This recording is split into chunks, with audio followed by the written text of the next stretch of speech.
Hi, I'm Kimber, owner of Water Bear Photography, and today I would like to introduce you to Outex's lines of underwater skins.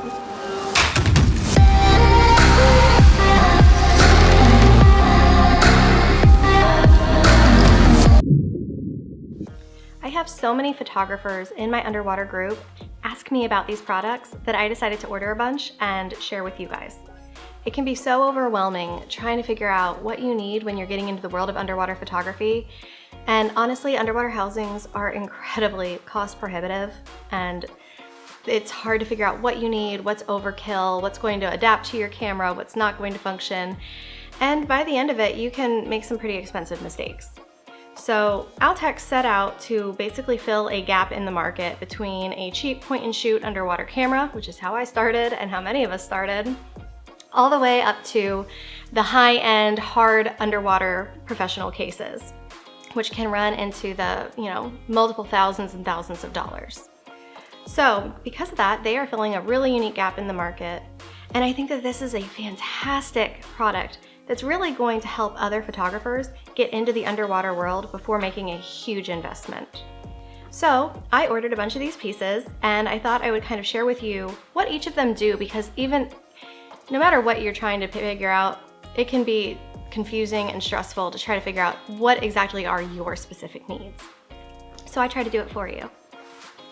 So today I put one of my DSLRs just in the regular skin. The cool thing about this is it has a piece of glass that actually screws into the tripod holder in the bottom of my camera, and it's rigid. It doesn't move, which is going to mean that I can see my screen no matter what, and this piece isn't going to bang into all the buttons or scratch the glass or damage the viewfinder or anything like that. It's immobile. So you put this piece on first, and then you have the front piece of glass as well. This is in their basic kit, the flat glass.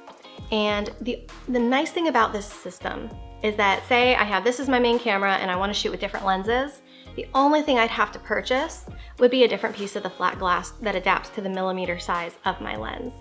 So I don't have to start over every single time like I do with my hard housings, where I have to buy multiple zoom gears and adapters and et cetera, et cetera, et cetera. So this makes it really easy. When I purchased the Pro Kit as well, so now instead of just having the flat glass option, I actually have an option for a dome port. And Outex uses real glass for their dome port. These are not acrylic.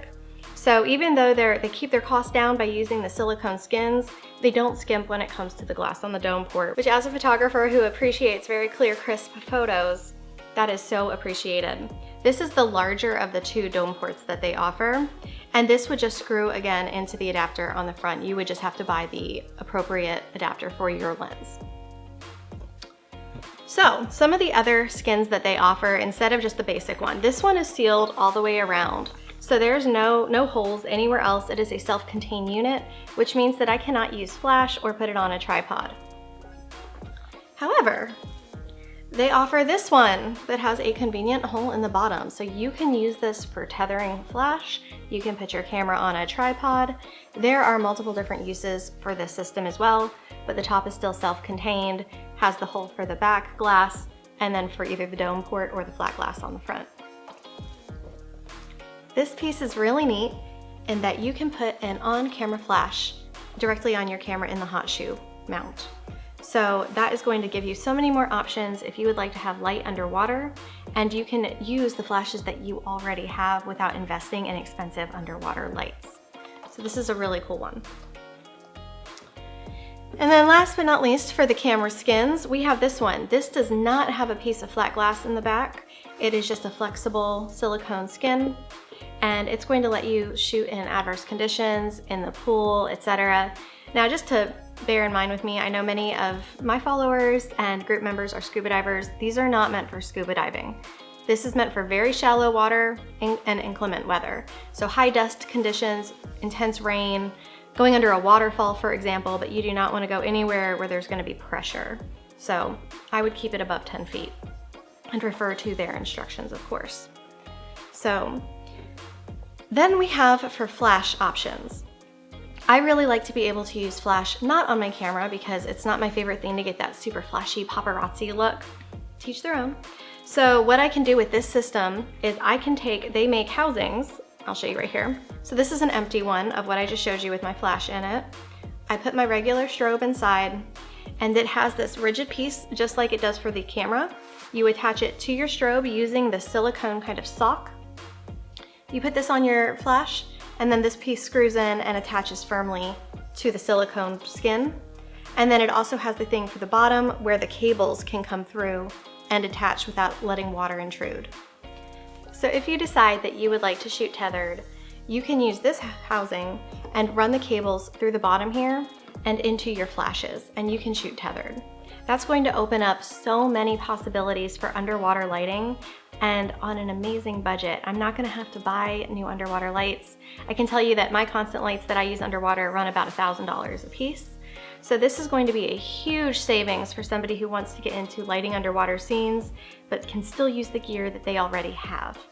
So once again, while I would not recommend taking these to depth at all, Outex provides an amazing bridge between these two worlds where it's going to let newer photographers get their feet wet and be able to start in this venture, figure out if they like underwater photography, if it's something they want to invest more heavily in. Additionally, these are so handy for travel. Will and I travel so much for underwater work. We're actually heading out soon for an international trip, and instead of bringing my full heavy housing that I've lugged to multiple countries, I am so excited to just bring one of the skins because I'm not going deep, I'm not scuba diving, I'm literally just going to be shooting in some of the cenotes. So this is the perfect travel option for me, and it's not going to add any weight to my bags. Additionally, we also have a trip coming up to very rainy Ireland, and I fully intend on bringing one of these skins so that if the sky opens up in the middle of a shoot, my shoot's not ruined and we can just proceed as normal. So I hope that this was really helpful, and if you have any questions, please feel free to drop them below in the comments.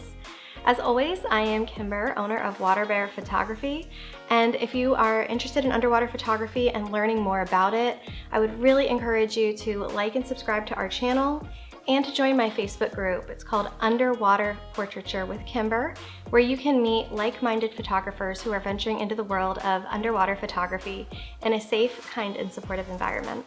Thanks so much.